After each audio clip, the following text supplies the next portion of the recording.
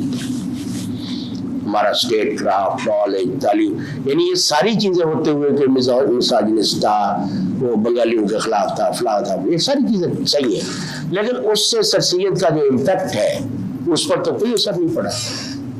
اس نے پوری تہذیب بنا دی ان خامیوں کے ہوتے ہوئے. آدمی میں ڈارک سائڈ بھی ہوتی ہے، آدمی اپنے وارٹس اینڈ آل کے ساتھ ایکسیپٹیبل ہوتا ہے. تو سر سید میں اس طرح کے بڑے وارٹس ہیں.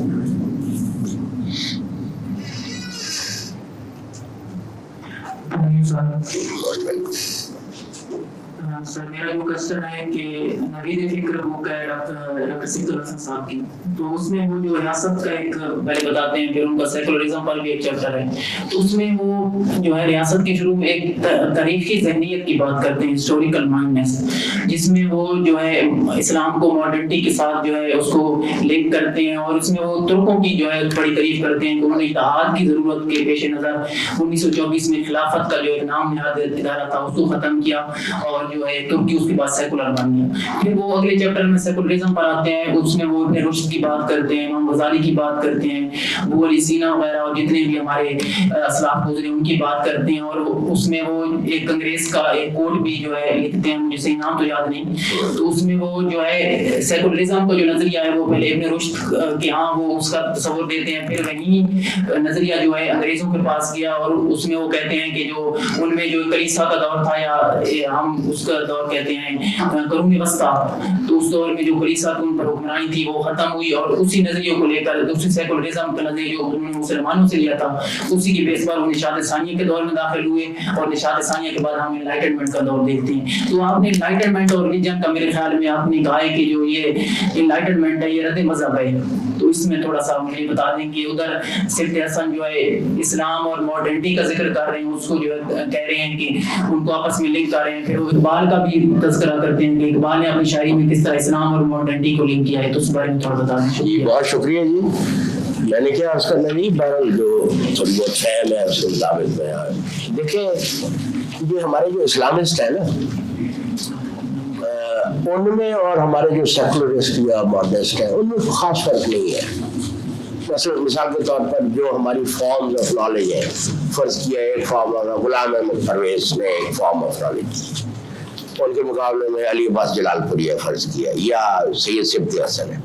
یہ ساری فارمز آف نالج، بھلے وہ سیکولرسٹ ہوں، یہ سب جعلی لوگ ہیں، اور ان کی فارمز آف نالج جو ہے نہ ان کی کوئی اچھے لوگوں کو پڑھ لے نا ذرا، جو صحیح کسی علمی روایت میں کھڑے ہیں، تو یہ بیچارے جو ہے فوراً کام کرتے رہتے تھے، تو ان کو نہ اپنا پتہ ہے نہ کسی کا پتہ ہے.